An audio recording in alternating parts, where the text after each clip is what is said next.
यहाँ पे एक नीच देश का नाम लिखा हुआ है, ये देख पा रहे हो आप। ये जो नीच देश है इसके कारण प्रॉब्लम आएगी। और अगर ये जो 4 प्रिंसिपल है इनको रट के आपने अपने मेंस के मेन बॉडी में लिख दिया इंट्रो के बाद ना, तो समझ लो वहीं पे टीचर बोलेगा वाह वाह क्या बात है। क्योंकि ये पहले से खुद ही नीच देश है तो इन्हें लग रहा था इंडिया भी नीच होगा, कि बांग्लादेश भी चीन की गोदी में जाके बैठा है, नेपाल भी आता जाता रहता है, कभी गोदी से उतर जाता है कभी गोदी में चढ़ जाता है। तो ये हमारा पहला वीडियो डिस्कशन है। यहाँ पर हम वर्ल्ड ऑर्गेनाइजेशन सीरीज को कवर करने वाले हैं। पहला सबसे पहले सार्क है। अब आप कहोगे यार व्हाइट बोर्ड पे पढ़ा रहा है यार, बड़ा बोरिंग सा लग रहा है, तो ऐसी बात नहीं है। हम मैप एनिमेशन भी करेंगे यार, बहुत ज़बरदस्त करेंगे, जैसे आफ्टर इफेक्ट में नहीं होता है, बिल्कुल वैसे ही करने वाले हैं। और बहुत जल्दी समराइज करके इसको कंप्लीट करेंगे। आपको मैं ऐसे समझा दूंगा कि आप लिख के देख लेना, एक आप आंसर लिख सकते हो सार्क पे तुरंत के तुरंत, और बहुत ज़्यादा टाइम नहीं लगाएंगे हम इसमें, बहुत जल्दी शुरू करते हैं। चलिए शुरू करते हैं। देखो क्या होता है, जो शार्क हुआ है ना, शार्क ये क्या है, ये एक ऐसे कंट्रीज का ग्रुप है जो आपस में सहयोग चाहते थे, आपसी सहयोग, बिजनेस करें, ट्रेड करें, व्यापार करें, जिससे क्या ओवरऑल एक ग्रोथ हो सारे देशों की। कौन से देशों की? 7 देश थे शुरुआत में, इंडिया, नेपाल, भूटान, बांग्लादेश, श्रीलंका, मालदीव, पाकिस्तान। 2005 में क्या हुआ, इसमें अफगानिस्तान को भी जोड़ दिया गया। यहाँ पे आप देख पाओगे ना 2005 में। हर फैक्ट को आप वेरीफाई जरूर कर लेना गूगल पे, अगर आपको कहीं दिक्कत लगे, और कमेंट में आप दोबारा मुझे कमेंट करना कि यहाँ पर गलती करी आपने।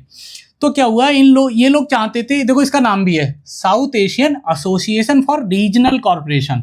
ये चाहते थे कि आपस में सहयोग की भावना हो हम सब में, और आपस में जो साउथ एशिया है, साउथ एशिया में आप ध्यान रखना कितने देश आते हैं, साउथ एशिया में एक ओवरऑल ग्रोथ हो। जैसे कि आप समझते हो ना, कोई भी एक एरिया होता है उसकी ओवरऑल ग्रोथ उन सारे देशों पे डिपेंड करती है। तो वैसे ही इंडिया चाहता था कि इसकी जो साउथ एशिया, इसकी जो ग्रोथ हो वो सारे देशों से मिलकर हो, चाहे नेपाल हो गया, भूटान हो गया, चाहे वो बांग्लादेश हो गया।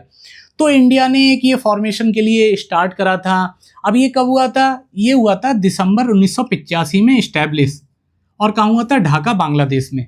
1985 ध्यान रखना, 1985 में हुआ था ढाका में। लेकिन इसकी कहानी शुरू होती है 5 साल पहले। कब शुरू होती है? 1980 में। 1980 में इसका क्या है, पहली बार इसका आइडिया दिया गया था। पहली बार इसका आइडिया दिया गया था 1980 में। और सबसे अच्छी बात, इसकी जो पहली मीटिंग हुई है वो 1981 में हुई है। कहाँ हुई है? कोलंबो में। किसने करी है ये मीटिंग? क्या लग रहा है? देखो आप सोच पाओगे, हो सकता है कि सभी देशों के राष्ट्राध्यक्षों ने करी हो, वो हो गया आपका राष्ट्रपति हो गया, प्रधानमंत्री हो गया, लेकिन नहीं, सबसे पहले विदेश सचिवों की मीटिंग हुई थी। देखिए जैसे आपने देखा होगा क्वाड वगैरह के विदेश सचिवों की मीटिंग हुई, एकदम से मतलब हाई लेवल पर कोई भी ऑर्गेनाइजेशन अगर डेवलप हो रहा है तो एकदम से मीटिंग नहीं हो पाती है। इसलिए क्या हुआ, पहले विदेश सचिवों की मीटिंग करी गई। क्या आइडिया आया 1980 में, उसके एक साल बाद 1981 में जब ये हो गया, उसके बाद से ये मतलब शुरुआत में तो ठीक ठाक चलता रहा, कोई प्रॉब्लम नहीं आई। क्योंकि प्रॉब्लम तो आनी है, क्यों आएगी? क्योंकि यहाँ पे एक नीच देश का नाम लिखा हुआ है, ये देख पा रहे हो आप।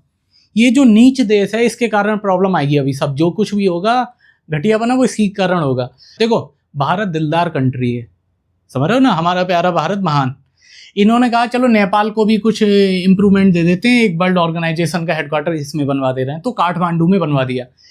अब जो ये सार्क बना तो इसमें 4-5 चीज़ें क्लियर कर दी गई थी कि इसका जो प्रिंसिपल है वो ये होंगे।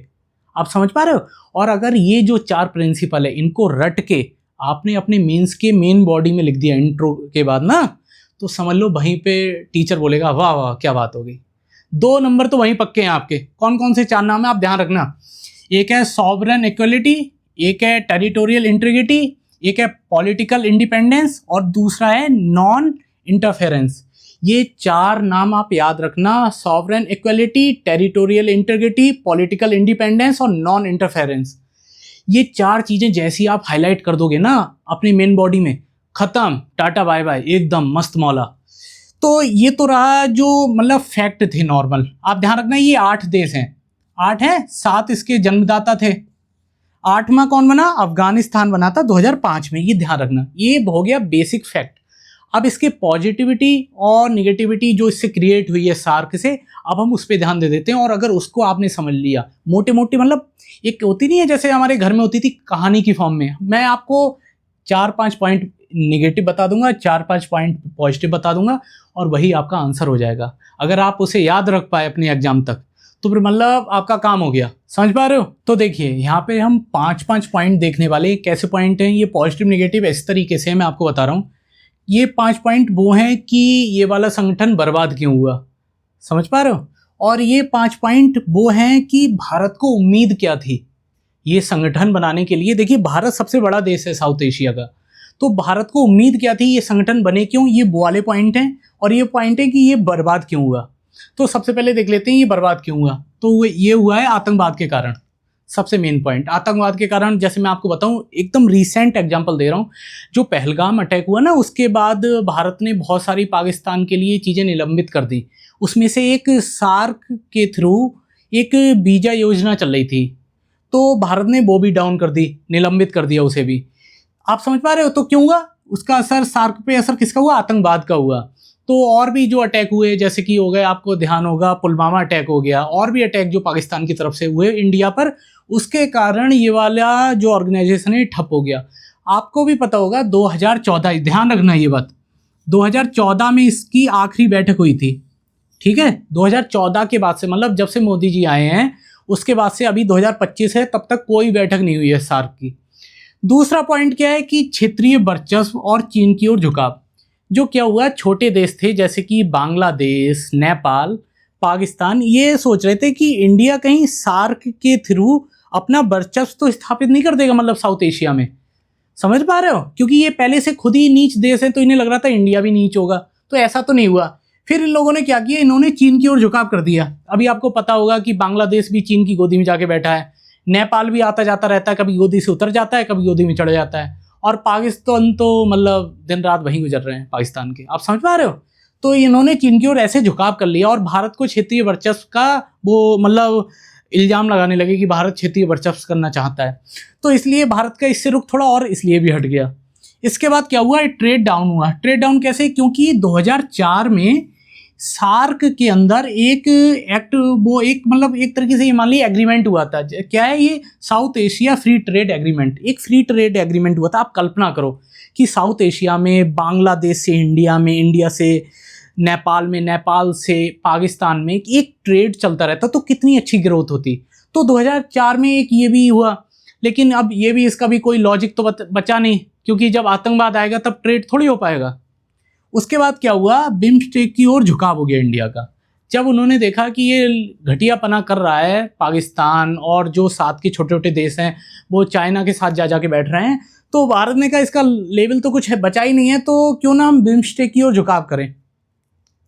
इसके बाद क्या है, इसके साथ एक प्रॉब्लम और थी कि यहाँ पर जो निर्णय होते थे ना, वो सर्वसम्मति आधारित होते थे। मतलब ऐसा नहीं होता था कि यार जब तक पाकिस्तान के साथ मतभेद है, अब मानो कोई टॉपिक पे मतभेद हो गया, तो जब तक अब पाकिस्तान की हाँ नहीं होगी तब तक यार वो चीज़ पारित ही नहीं हो सकती, वो चीज़ पास ही नहीं हो सकती। और जब पास नहीं होगी तो इसके फॉर्मेशन का कोई कारण ही पैदा नहीं होता है।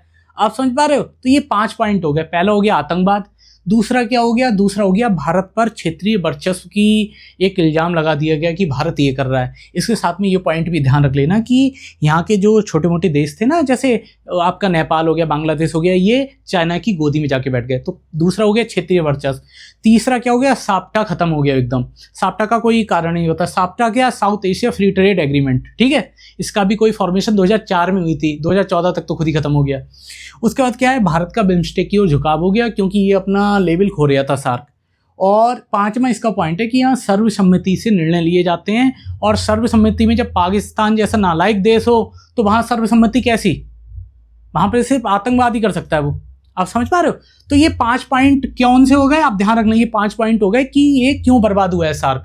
आतंकवाद के कारण, क्षेत्रीय वर्चस्व के कारण ट्रेड डाउन हो गया, साप्टा का कोई इंपोर्टेंस नहीं बचा, बिम्स्टेक की ओर झुकाव हो गया, और उसके बाद निर्णय यहाँ सर्वसम्मति से लिए जाते हैं, तो पाकिस्तान जो लेने नहीं देगा।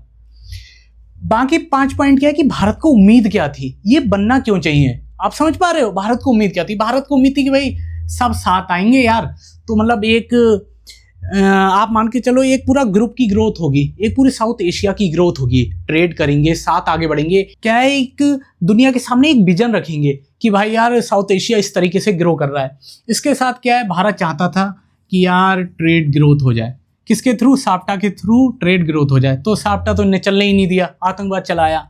उसके बाद क्या है, भारत ये भी चाहता था कि पाकिस्तान से कुछ रिश्ते अच्छे हो जाएं। आपको ध्यान होगा अटल बिहारी वाजपेयी जी ने भी कोशिश करी थी। उसके बाद आपको ध्यान होगा कि मोदी जी भी अचानक से नवाज शरीफ के यहाँ चले गए थे। तो भारत उम्मीद लगातार कर रहा था कि पाकिस्तान से रिश्ते अच्छे सुधर जाएं, लेकिन पाकिस्तान के घर में जो बैठे हुए हैं वो रिश्ते सुधरने तो नहीं देंगे।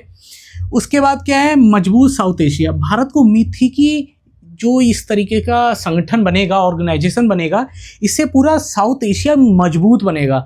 मतलब यार कोई भी, जैसे कि मान लो रशिया हो गया, यूएसए हो गया, तो वो जब इस तरफ देखेगा तो वो कहेगा यार एक केवल इंडिया, एक केवल नेपाल को नहीं देखेगा, वो ये देखेगा कि यार ये पूरा साउथ एशिया है। एक मतलब पता है, एक पूरा एक ग्रुप को देखेगा। इसके बाद क्या है, भारत ये भी चाह रहा था कि यहाँ पे चीन का प्रभाव कम हो, तो वो तो हो नहीं सकता। उम्मीद तो भारत को ये थी, वो क्यों नहीं हो सकता, क्योंकि यहाँ पर बांग्लादेश और आपका नेपाल हो गया और पाकिस्तान हो गया, ये रहने ही नहीं देंगे। आप समझ रहे हो, चीन के प्रभाव को लगातार बढ़ा के रखेंगे भारत को। मतलब कुछ भी ये चाहेंगे नहीं कि भारत के साथ मिलकर ग्रोथ करें।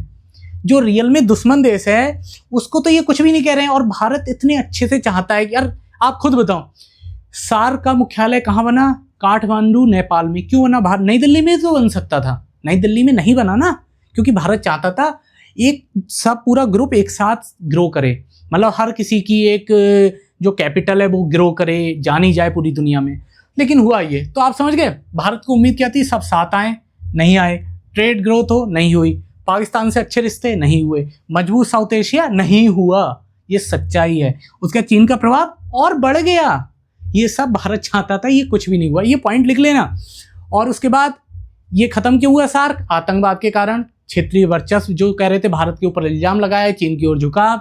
उसका ट्रेड डाउन हो गया, साप्टा का कोई इंपोर्टेंस नहीं बची, बिम्स्टेक की ओर झुकाव हो गया भारत का, और निर्णय सर्वसम्मति से जो पाकिस्तान के थ्रू हो नहीं सकते।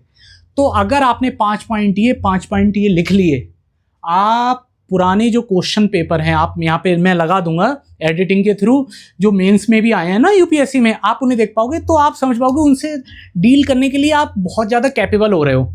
आप एक बार इसे देखना, अगर अच्छा लगे वीडियो को तो प्लीज़ लाइक करना। अगला मैं ऑर्गेनाइजेशन बहुत जल्द लेके आऊँगा, 1-2 दिन में वीडियो आ जाया करेगी। ये पहली वीडियो थी।